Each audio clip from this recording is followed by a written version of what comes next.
Hi guys, it's Gilly Hunt here with my A to Z guide to Stampin' Up products, and we're on to the letter S, which has of course to be for stamps, because after all I work for Stampin' Up and we are the proud, I don't know whether you call us owners of the stamping world, the company of the stamping world, whatever it is, we're award winning for our stamps, and it's the stamps that brought me into the whole world of Stampin' Up in the first place, because they are so good quality, absolutely unrivaled in terms of quality.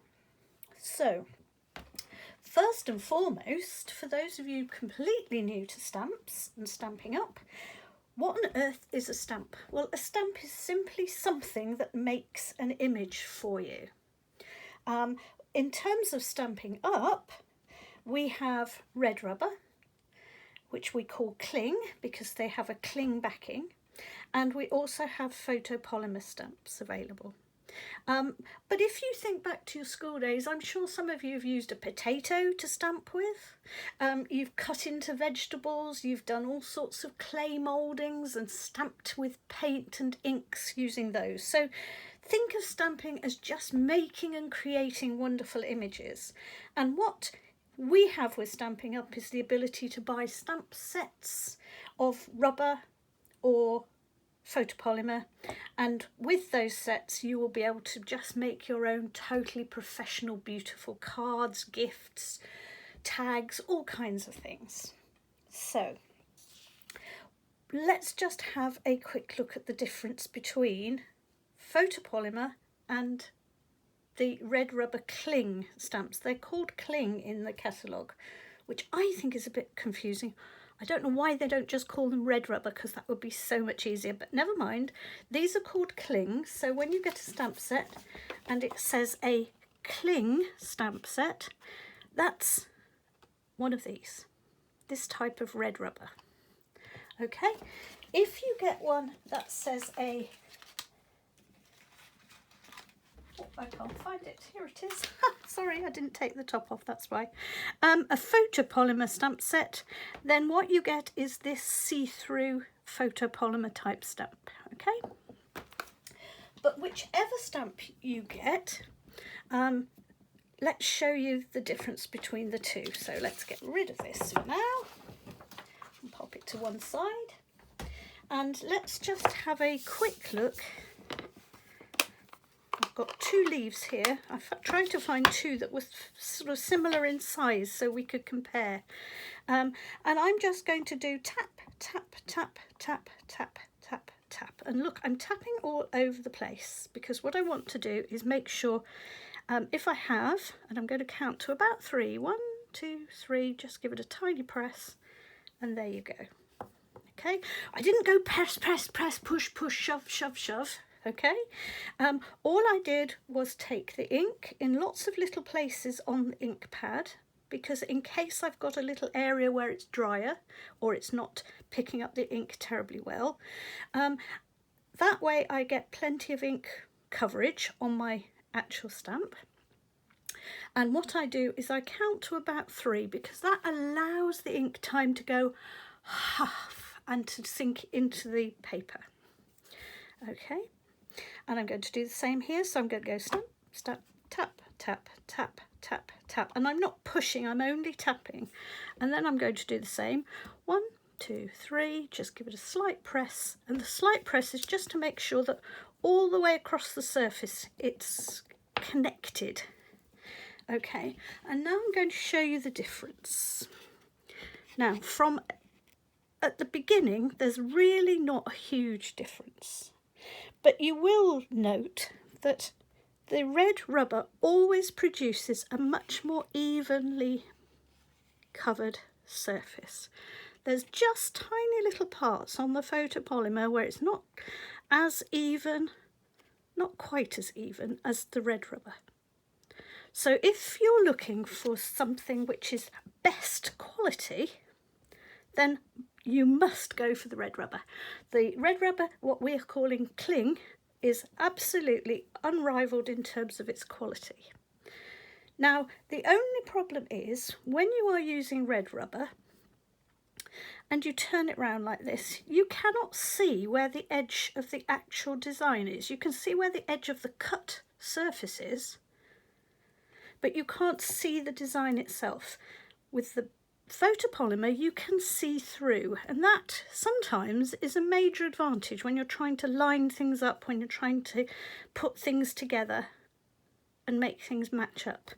So there's kind of a trade-off between whether you have the usefulness of being able to see through and it being a very good quality image. I'm not pretending it's a poor quality image, but it's a good quality image, but it's not the best quality. The best quality is the red rubber, but you can't see through it. So there's a trade-off between one and the other.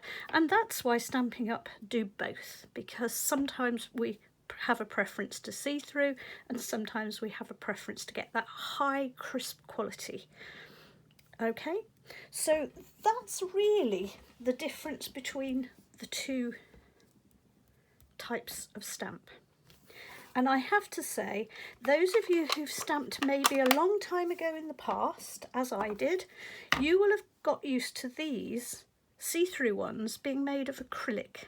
And acrylic was a very sticky, soft, squelchy material, and it didn't produce great images. And they are still around nowadays, as are very poor photopolymers. So watch out for those cheap and nasty ones where you just don't get an image at all. These are very good quality. They're quite hard actually. When you touch them, you can feel the almost the sharpness of the edges of the designs, so they're not squish and soft at all. So that's your difference. That's all I can say.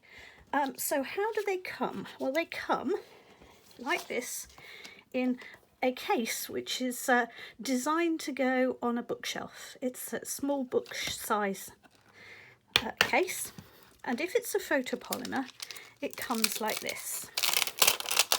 And I'm going to peel off this sheet. So it comes on a sheet and they're all stuck on with the pictures below, so you know where your stamps go when you want to put them back, which is great. And that goes like this, and you put this on top. Now I would suggest that every time you use them, you do put that top piece on. It's very tempting to take it off and throw it away and go, oh, I can't be bothered with that. But what happens is that protects, even within your case, there will be bits of dust and fluff and all sorts. And it just protects and seals them in so that you always have a really good crisp surface for stamping. Okay, we will talk about keeping your stamps clean in the future, but I will point out that sometimes if you use red, and here's an example, let me just show you against, there we go, it shows up better against the white surface.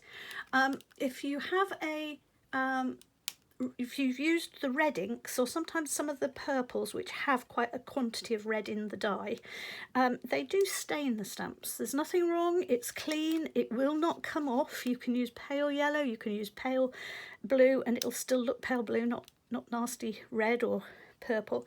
But it's just that it's a bit like you put red socks in the dye, they come out red.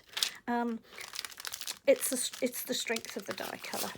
Okay, so no worries about that. That's just a natural, normal thing.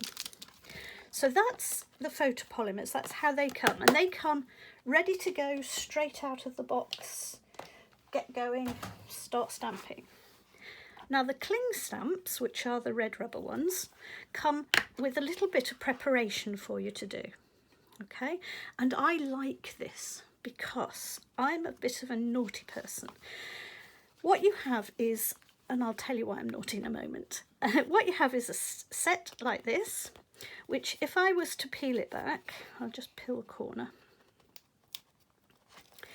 have a sticky, can you see how you can hear the stickiness? Have a sticky cling surface inside there, okay? Now I'm going to put that to one side. And you'll notice that this, all of these patterns here, the square, all the various pieces, are in fact all the stamps that are in the set. Okay? and here are the stamp sets. Now they come on a big rubber sheet like this, and you have to pop them out. So you have to pop them out. They're on just little tiny lugs, it's easy enough. And then you just tear back the little backing piece. Get rid of that, that's rubbish. I'm just going to do this for you quickly. Okay, it's not a difficult job, this. Some of them come out easier than others. Oh, these are coming out quite nice and easily. Okay.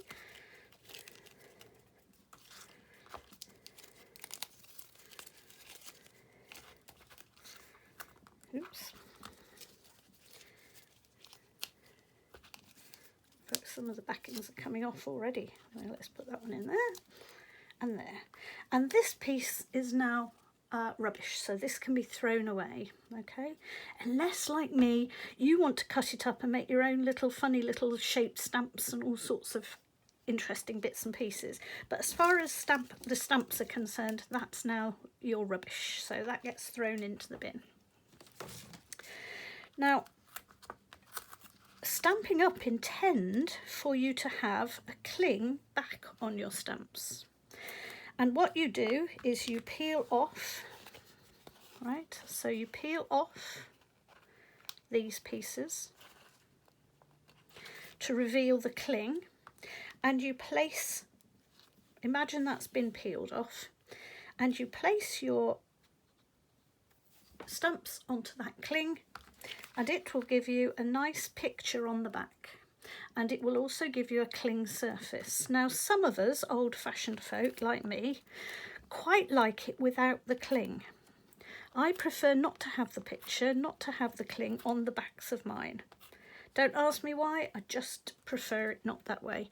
And these stick really well to your stamping blocks as long as you keep them dead clean.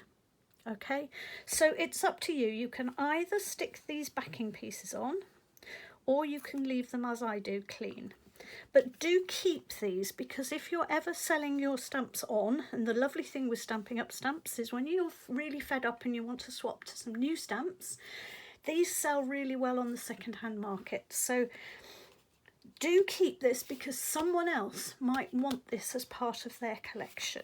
Okay, so I always keep those, and in fact I quite often just stick them underneath there as if they were part of the cover, so it keeps them nice and tidy and clean and out of the way. Okay, so those now are ready for me to pop onto blocks. Okay, there we go. Let me put that out of the way too. Now, I have a couple of top tips. When you start opening your stamp sets, let me just take those out of the way for a little while. Okay, I'm lucky enough to work with my husband's office at home. So he has a photocopier and he also has a binding machine as part of his office setup. So I photocopy the front sheets and I bind them. Right, now you could photocopy them and then just put them in a little ring clip binder, but it does mean that I can now have a little, so each time I buy one, I put one in to this little book and I can have a look and see what I've got. And it's a great way of not having to keep going to finding all your various bits and pieces on the shelves. You can just have this beside you and go, oh, I've got that saying, I've got this flower. That would go nicely with something else. So it's a great way of just quickly looking at your collection. So that's one thought for you. The other thought for you as a top tip is that when you open your boxes, if you remember when we had the Photopolymer set, the image was printed on the sheet that you keep them on. Now on the cling red rubbers, they don't have that. So what I also do is I photocopy or print, even with, and I think I did this actually by printing it, not photocopying.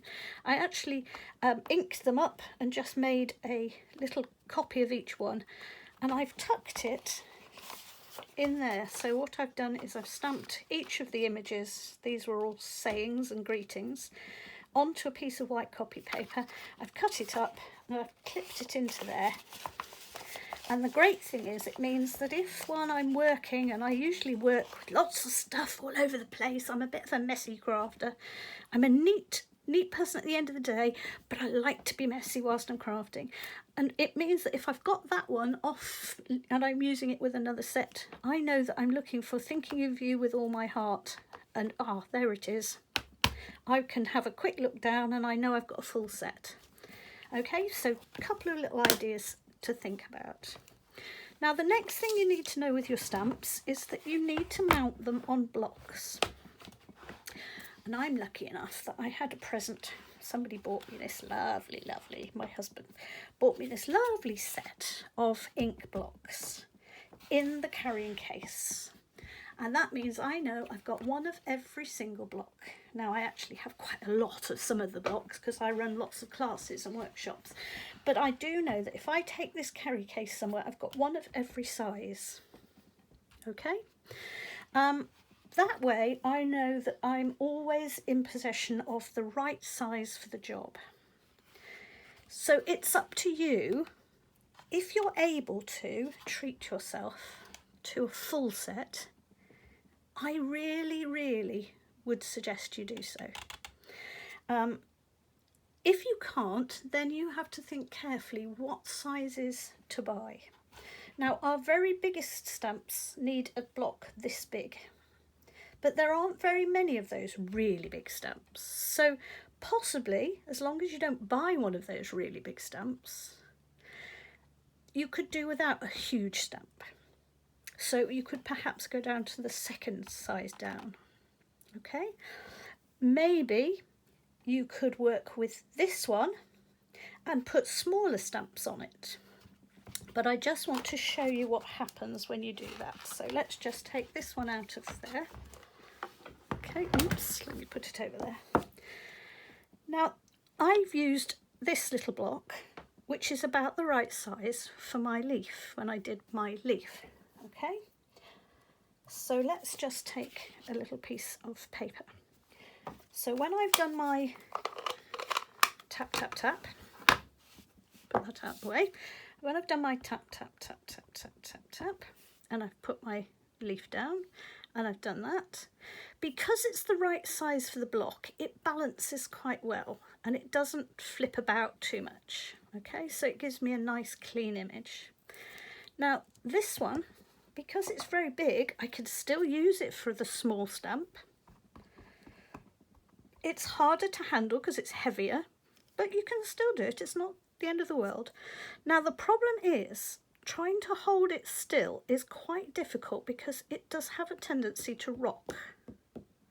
Okay, and on this it's not done too badly, but as it rocks, it's hard to show you really clearly, but as it rocks, it very slightly blurs the image. You can see maybe here that's slightly more blurred than here. It's very slight, but if you're a perfectionist and you want really clean, crisp images, then you really need, if possible, to have the right block for the job. And the right block for each job is one that is just a tiny bit bigger, but not a lot bigger than the stamp that you want to use. So over time, you will probably want to collect big and small.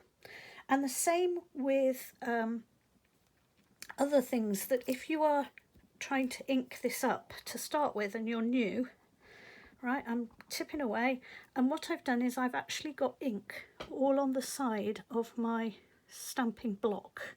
Now if I'm not careful and I don't realise, oh blow, I can get that onto my page. Okay, so they're all things that, let me just wipe that off and let me just clean up my stamp. They're all things that you need to just consider, but certainly from a starter point of view, you can get away with one bigger block and using the smaller stamps on it if you want. But the sooner you can get the right size block, the easier and the better your images will be. Okay, so the other thing to consider is that if you're like me and you get creative and you get all excited, because I'm a terribly excited crafter, I start and suddenly I'm on a roll and I'm running away with myself, my ideas are flowing. I don't want to keep putting my stamps back into their cases properly. I don't want to clean them up, I don't want to put them away, I just want to shove them to one side and get on with the next thing. And so what I've done is I have a piece of window sheet, which is just our normal window sheet, but you could have a piece of plastic that you used from maybe an old piece of packing material. I'm sure you have some kind of packing material that's similar to this. And I've just put a piece of washi tape around because then I can see it, because once that's down on my desk without the washi tape you can't see it. So I have that little square of washi tape around the edge to remind me that that's where it is. And that way, when I'm just sort of in the middle of crafting, I can just bung them on there, get them out of my way, carry on crafting, grab another one, take another one out of the box. Yes, I can use that and I can stick it over there, and I can use that and stick it over there. And I haven't had to go back and find which box it goes into. I haven't cleaned them at this point either. And that way, at the very end of my crafting session, I can get my chamois out or my alternative scrub, and I can make sure that every single one of them is beautifully clean, nicely tidy and ready to put away. And I can make sure they're put away into the right boxes, which stops me getting fluff on the back, which would stop them sticking to the blocks. It stops them getting dust, it stops them getting lost, because sometimes, you know, especially the photopolymers can get put down and it can get picked up on the back of even your ink pads can sometimes, if they're loose on the desk, can just pick one up on the bottom because they'll stick, and you can put your ink pads away and not know where your stamps are. So I would highly recommend a little piece like that, just kept somewhere in your stamping craft box, ready to put all of your rejects. And then at the end of the day you can tidy up and put them all away, or at the end of the day you can go, oh, they can wait till tomorrow, and you can put a piece of cling film or a piece of polythene over the top just to keep them from getting dusty on top, and they'll still be in pristine and good condition for next time you come to them. Okay, so it's just a little kind of piece of advice. Now, as for cleaning, I do know that when we did for inking, I talked about the stamping mist, which is the scrub, and the stamping mist which you use with the scrub. And I'm not going to talk about it again because we've already done it. And I've also talked about the chamois. So if you're unsure about cleaning up your stamps, then go look up my video, which is for inks, and it will give you lots and lots of tips about cleaning your stamps. Okay, so the next thing I want to do is to kind of think about the catalogue. So here is my catalogue. Oh, I'm busy knocking things off my desk, trying to grab it here. Here is my catalogue, and the wonderful thing is that the first part of this catalogue, starting from there, I've got my hand in the right place. So all of this section is different sets of stamps. And it can be really, really daunting when you're new, because you look and you go, well, does it make this? Does it do that? What does it do? How does it work? What does this mean? These are playful pets. This is right. So if you're unsure, please don't hesitate to contact me and ask. But also understand that each section, so let's say this section here, you can see that the line has the name of the set, and it has how much it costs, and it tells you what type of stamp it is. So these are 13 cling stamps. So the cling, remember, is the red rubber. Okay, and it also tells me it's available in French and German. It suggests the blocks that you might need, which would tell you which size these all are. And the lovely thing about the Stampin' Up catalogue is that everything that's printed in here is real size. Okay, so just to show you for certain that these are real size stamps, here you go. Here is the actual set of stamps.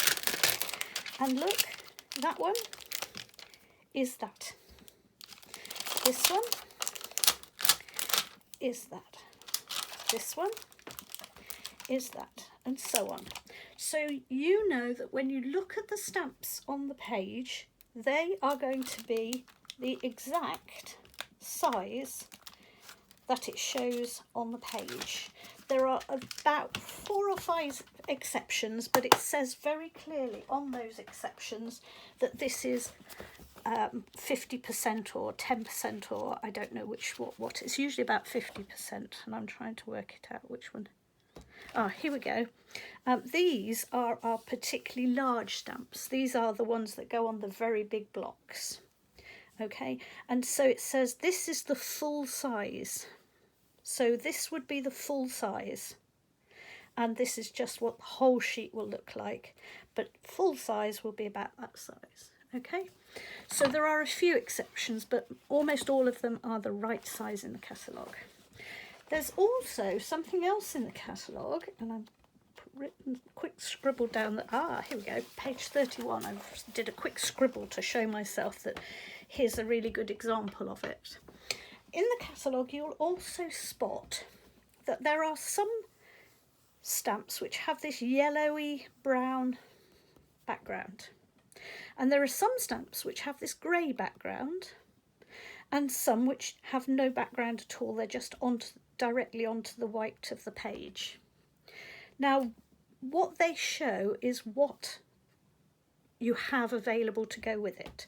So anything which has this brownish yellow background in the catalogue, so let's have a flick through and just see if we can spot another one. Oh, here we go. There's the jar. Now, anyone that has this brownish yellow background shows you that there is a stamp. So there's the stamp, there's the jar stamp to match it. Okay. And anyone which has this grey background shows there's a die cut to match it. So let me show you an example of this. And these are worth looking out for because it makes your ability to craft like 100 times more fun. So if I open this, here is my daisy. Okay, there's the daisy. And here is the daisy punch. And that is designed to be the exact same size and to match with the daisy stamp. And here is an example of what you can do with it. So for example, I've stamped this lovely daisy in balmy blue, and then I've used the punch to cut it out, which gives you that beautiful professional cutout. Same on the back, makes it a really lovely, beautiful finish. So that's worth looking for, and that stamp will have got a brownish yellow background in the catalogue. Okay, now the other thing I said was that some of them have a grey background, so let's just take that out of the way. That was just a sample of the punches. Some of them have a grey background, and in fact this is the one that I showed you. Okay, so here's the greyish background. So we could just stamp the image plain and simple and just have it as a lovely simple card. And I would love to give you the name of who made this card, because actually it wasn't me. And I always like to recognise when it's not me that's made something. I got this beautiful card from a German lady, I think a German lady anyway, when we were in Dortmund.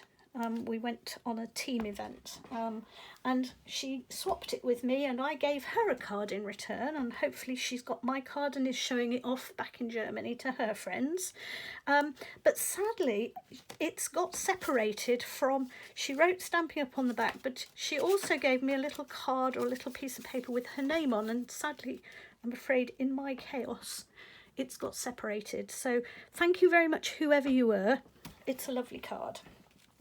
So this is just a stamped image, just plain and simple. So although they're grey and they say you can cut them out with a die cut, you don't have to, of course. So that's that one. But however, here's a card that I've made, and I've used a die cut to cut out the wheel. Okay, and I've also used a die cut to cut out the happy birthday.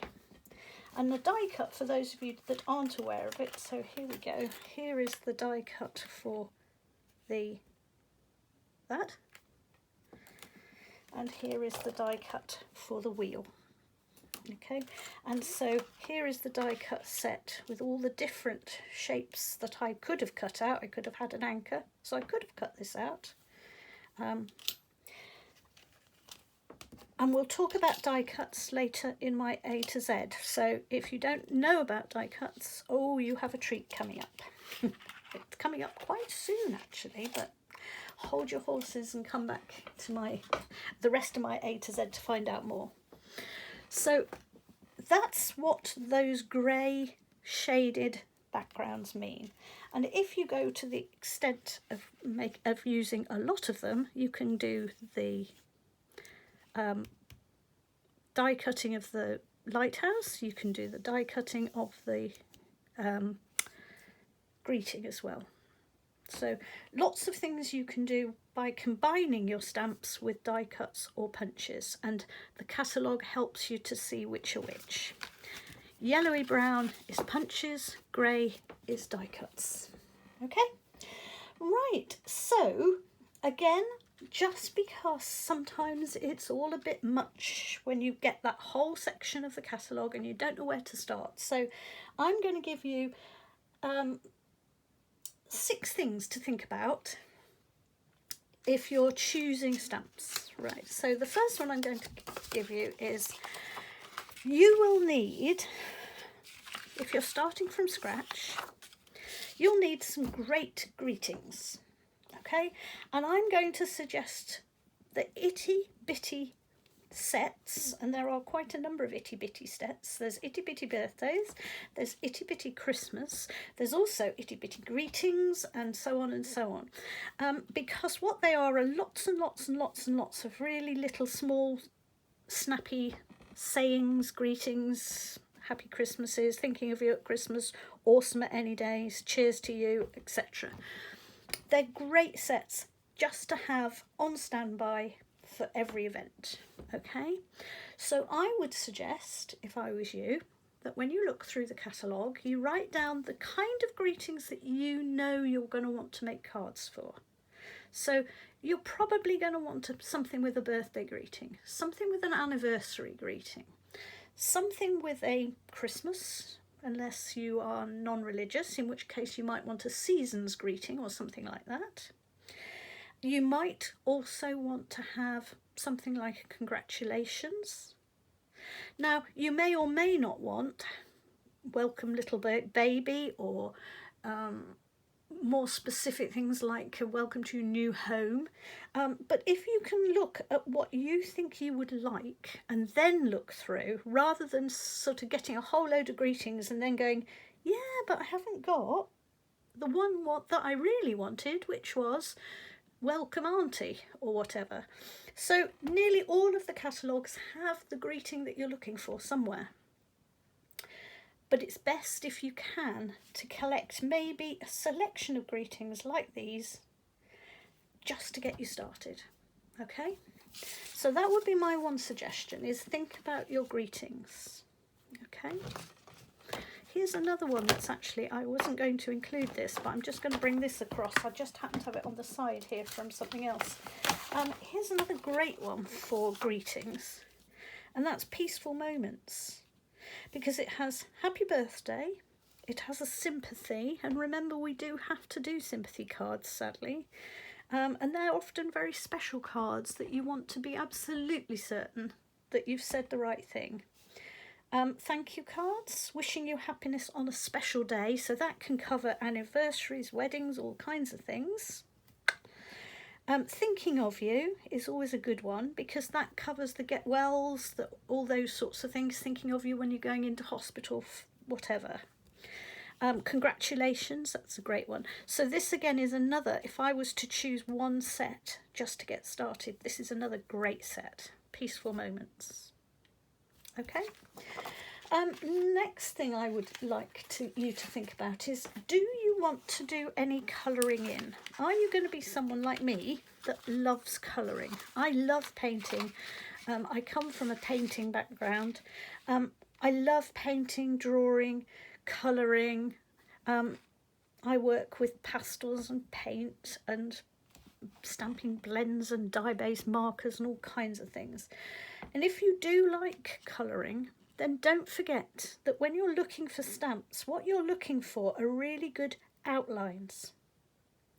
You don't necessarily want loads and loads of internal decorative bits and pieces, because you're going to want to bring in your own shadings and your own bits and pieces of artwork. So look for things which have really nice, simple, clear outlines.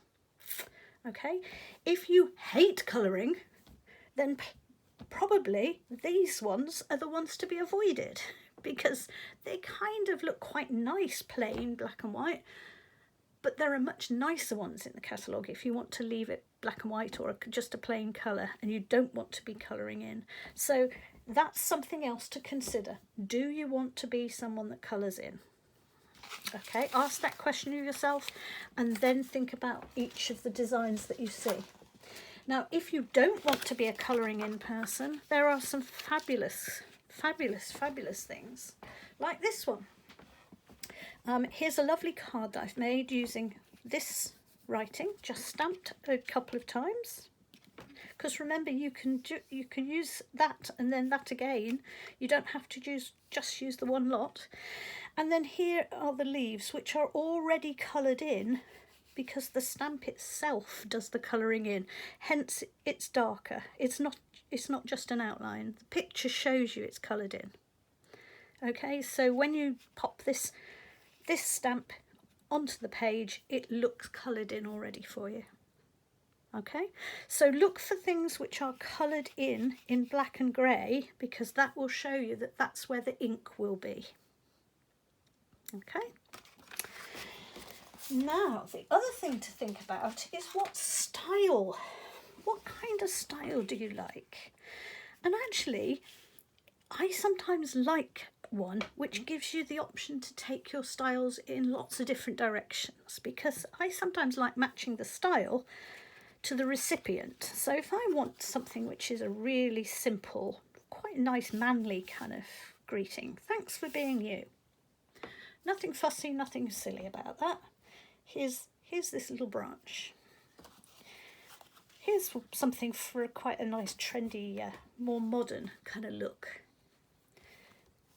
Unusual colours. I've just used the little bud and I've used the hellos, and because of the choice of colour and the way I've done it, we get quite a modern, more trendy kind of look to it.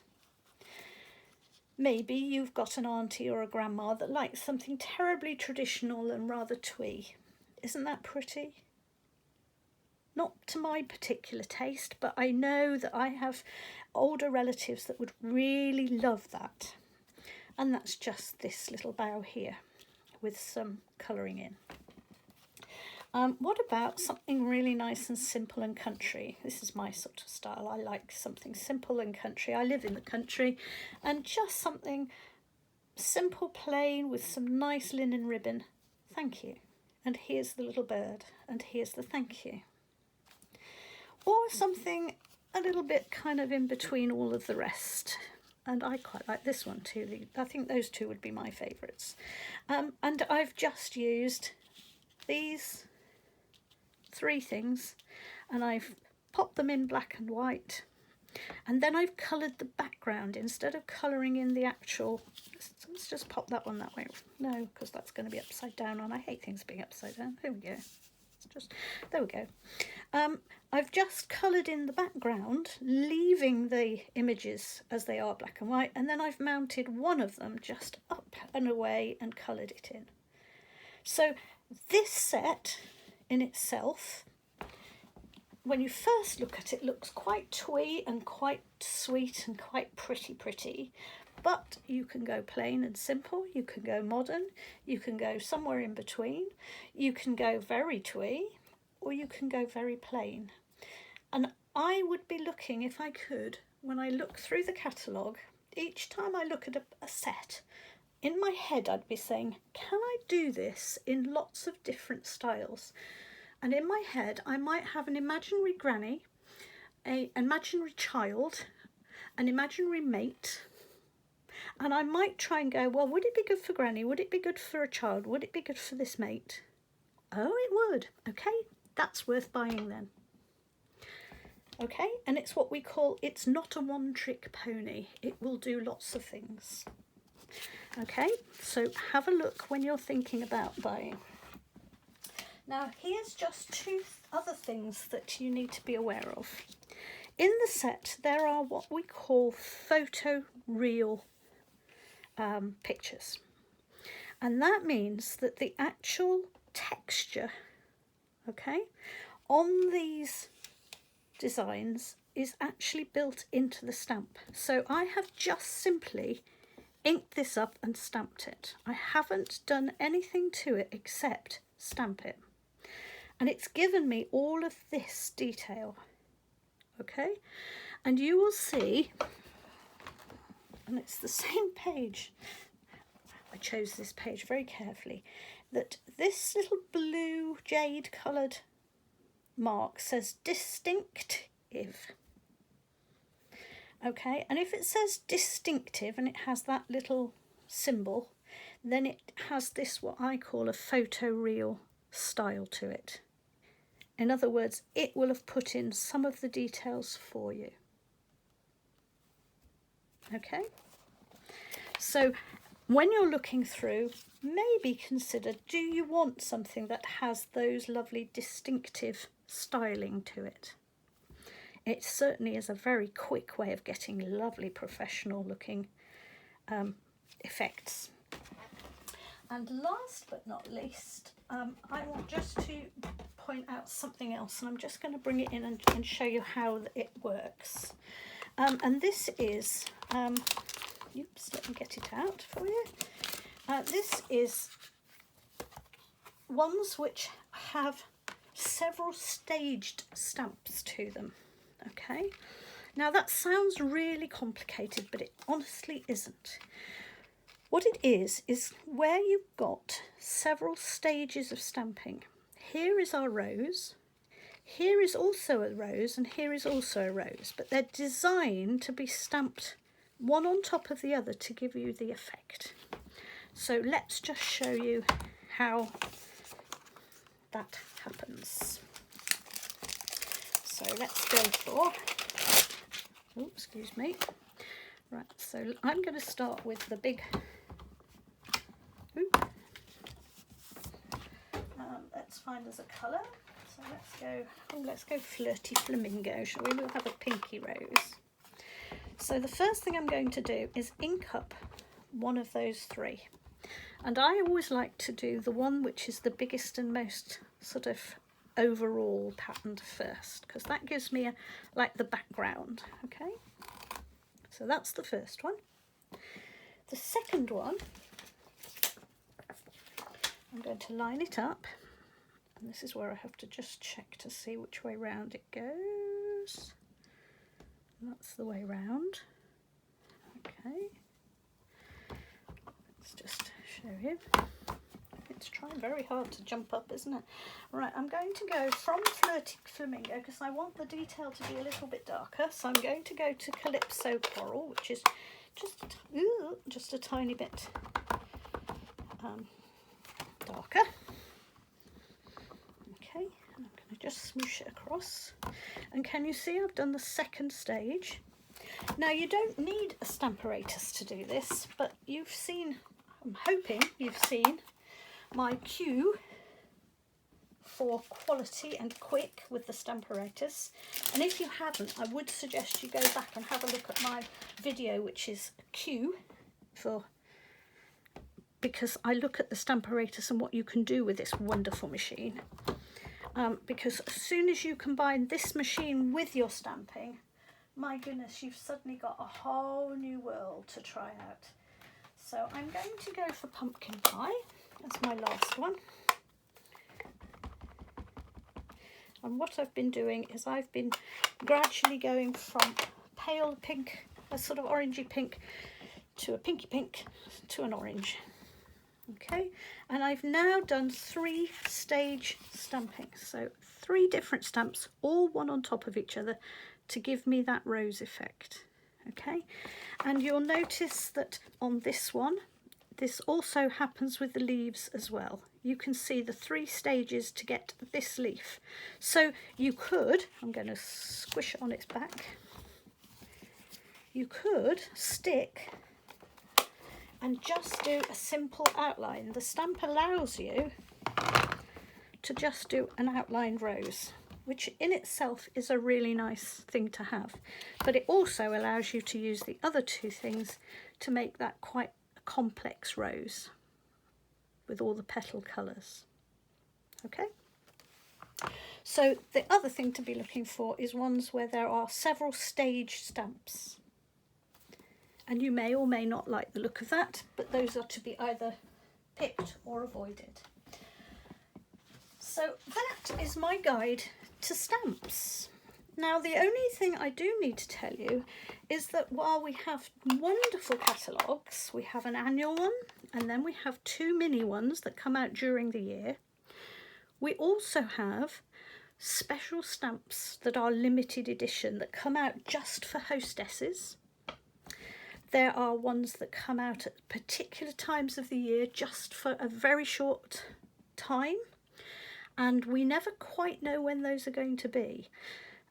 So in order for you to keep up to date and to be able to get those special ones, please consider being added to my newsletter. I won't bombard you with stuff. I give you roughly a once a month newsletter, and sometimes a once or twice in between that I'll send you a very quick snippet to tell you when something special is being released.